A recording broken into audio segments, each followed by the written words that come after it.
అపోస్తలుడైన పౌలు రోమాపత్రిక రాస్తూ ఒక ధైర్యంతో కూడిన మాటను చెప్తా ఉన్నాడు. దేవుడు మన పక్షాన ఉన్నప్పుడు, మనతో ఉన్నప్పుడు మనకి విరోధి ఎవరు?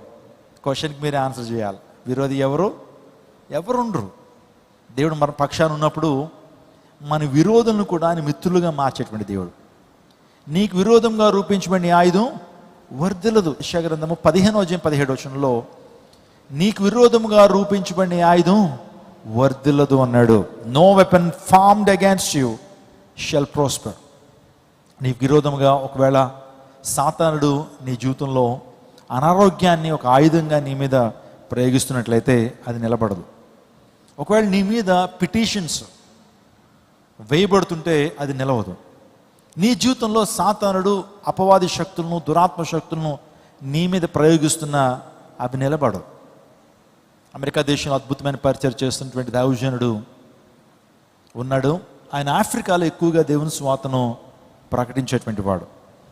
ఎంత అద్భుతంగా ప్రకటించాడు అంటే అనేక మంది దురాత్మ శక్తితో పీడించబడుతున్నటువంటి వాడు విడుదల పొందేటువంటి వారు.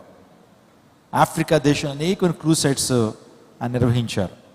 ఒక సందర్భంలో ఆయన ఇలాగే వాక్యాన్ని అందిస్తున్నప్పుడు కొంతమంది ఆ వాక్యాన్ని, ఆయన పరిచర్ను పాడు చేయాలని ఆయనకు విరోధంగా మాంత్రిక శక్తులను, అపవాది శక్తులను, చేతబడి శక్తులను ఆయన మీద ప్రయోగించడం మొదలుపెట్టారట. దేవుని సేవకుడి మీద ఎలాగైనా సరే ఆయన కృంగిపోవాలి, ఎలాగైనా సరే ఆరోగ్యం చెడిపోవాలి, ఆయన మరణించాలనే ఉద్దేశంతో మాంత్రిక శక్తులు నమ్మేటువంటి వారు, తాత్విక శక్తులు, చేతబడి శక్తులు నమ్మేటువంటి కొంతమంది ఆ మీటింగ్ ప్రక్కనే ఒక చిన్న సెటప్ వేసుకుని ఆ దయ్యాలని లేకపోతే ఆ మాంత్రిక శక్తుల్ని దేవుని సేవకుడిని ప్రయోగిస్తున్నారట.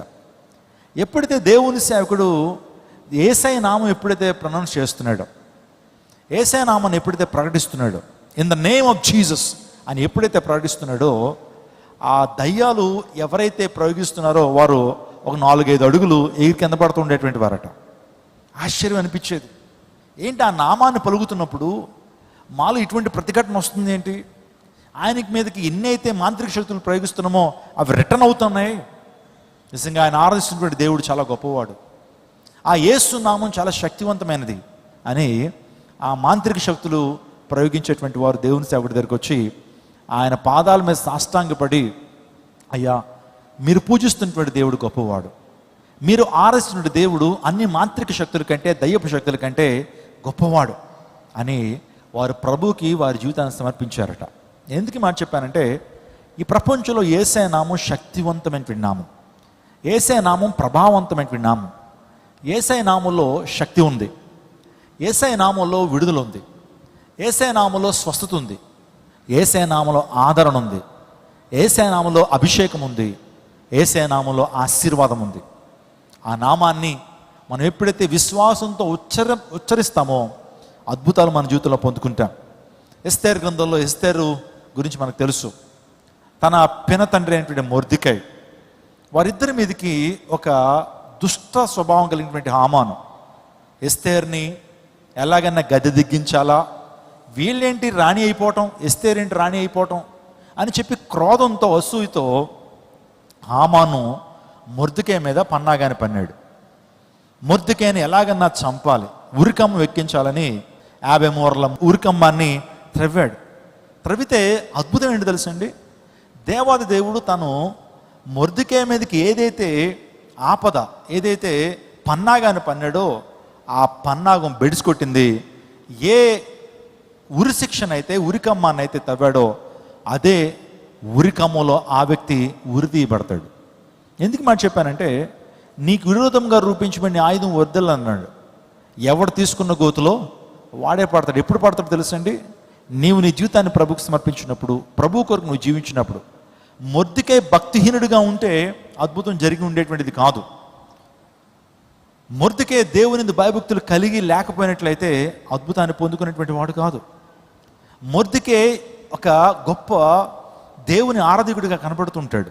యూదుడు, నిజంగా మొర్దెకై యూదుడు. నేను చాలా సందర్భాలు చెప్పాను, యూదులకి కొన్ని ప్రత్యేకమైన లక్షణాలు ఉంటాయని. ప్రతి యూదుడు కూడా సున్నతి చేయబడతాడు. ప్రతి యూదుడు కూడా వారానికి రోజుకి 5 సార్లు ప్రార్థన చేస్తాడు. ప్రతి యూదుడు కూడా తన యొక్క తన యొక్క సంపాదనలో దశంభాగాన్ని నమ్మకంగా ప్రభువుకు చెల్లిస్తాడు.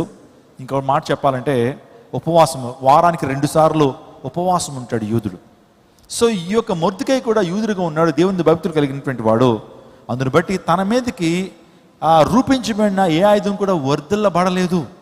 దేవుడు గొప్ప జయ జీవితాన్ని ఇచ్చాడు. అర్ధరాత్రి వేళ రాజుకి నిద్ర పట్టకుండా చేసి సమాచార గ్రంథాన్ని తెప్పించుకుని దాన్ని చదవటానికి దేవుడే ఆలోచన ఇచ్చాడు.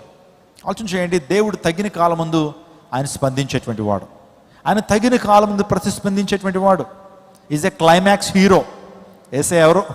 Is a climax hero. క్లైమాక్స్లో వస్తాడైనా, వచ్చి అద్భుతాన్ని తారుమారు చేసేస్తాడు. అప్పుడు వరకు పరిస్థితులన్నీ కూడా తారుమారుగానే ఉంటాయి. అప్పుడు వరకు పరిస్థితులన్నీ కూడా విషమంగానే ఉంటాయి. ఏంటి నా పరిస్థితి ఇలా అయిపోయింది అనుకుంటాం, ఏంటి నా పరిస్థితి ఇంత భయంకరంగా మారిపోయింది అనుకుంటాం, ఏంటి నా పరిస్థితి ఇలా అయిపోతుందని అనుకుంటాం. కానీ దేవుడు తగిన కాలం ముందు క్లైమాక్స్లో ఆయన మొత్తం సీన్ అంతా రివర్స్ అయిపోతుంది. స్తోత్రం చెప్పండి, హల్లెలూయా. దానికి గొప్ప ఉదాహరణ యోహాను సువార్త 2వ అధ్యాయంలో వివాహం జరుగుతుందండి. ఎంతో ఘనంగా వివాహం జరుగుతుంది. వచ్చిన ప్రతి ఒక్కరికి కూడా ద్రాక్షారసం ఇస్తున్నారు. ఎంతో ఆనందం ఉంది, సంతోషం ఉంది. ఆ సంతోషం అంతా కూడా ఆవిరైపోయింది ఆ పెళ్లి ప్రధానికి. ఎందుకంటే ద్రాక్షారసం అయిపోయింది. వచ్చినటువంటి వారికి ఇవ్వటానికి ఏమీ లేదు. పెండ్లికి వచ్చినటువంటి వారికి ద్రాక్షారసం అయిపోతే ముఖమంతా కూడా చాలా విచారంతో ఉంది. ఆ సందర్భంలో యేసు ప్రభు తల్లి దగ్గరికి ఆ పెళ్లి ప్రధాని వెళ్ళి, అయ్యమ్మా ఇది మా సమస్య, ప్రభుకి ఏమైనా చెప్తామనంటే ఆ ప్రభు తల్లి మరియా యేసు ప్రభు దగ్గరికి వెళ్ళి, అయ్యా ఇదయ్యా సమస్య, చాలా విచారంతో ఉన్నారు, ద్రాక్షారసం అయిపోయింది అని అన్నప్పుడు, అప్పుడు ప్రభు అంటాడు, నా సమయం ఇంకా రాలేదమ్మా అన్నాడు. My time is not at come. నా సమయం ఇంకా రాలేదన్నప్పుడు తల్లి ఇంకేం మాట్లాడలేదు, వెళ్ళిపోతుంది. కానీ కాసేపటికి ప్రభు తన సమయాన్ని గుర్తించి పరిచారకులను ఇలా రమ్మని పిలిచి పరిచారకులతో మాట చెప్తున్నాడు, ఆ రాతి బాణలను నీళ్లతో నింపండి అన్నాడు. ఆ రాతి బాణలను 6 రాతి బాణలు ఉన్నాయి, 6 రాతి బాణలను నీళ్లతో నింపండి అన్నాడు. నింపిన కాసేపటికి అంటున్నాడు, ఆ నీళ్లను పంచిపెట్టండి అన్నాడు. కాబట్టి ద్రాక్షారసానికి బదులుగా నీళ్ళు ఇస్తే గెస్ట్లు అంత ఈజీగా తీసుకోరు. మాకు నీళ్ళు ఇస్తావా, మా ఇంట్లో లేవని ఇక్కడికి వచ్చామనుకుంటావా, వచ్చి ఇలా అవమానిస్తారని రకరకాలుగా మాట్లాడతారు. కానీ ఆ నీళ్లను అంతిమ స్థితిలో, అంటే ఎండ్ స్టేజ్లో దేవుడు ద్రాక్షరసంగా మార్చేశాడు. వారు పోసినప్పుడు నీళ్లే, వారు ఆ నీళ్లను పంచిపెడుతున్నప్పుడు అవి నీళ్ళుగానే ఉన్నాయి. కానీ ఎప్పుడైతే వారు ఆ నోట్లోకి దాన్ని తీసుకుంటా ఉన్నారో అక్కడ దేవుడు ద్రాక్షరసంగా మార్చేశాడు. హల్లెలూయా.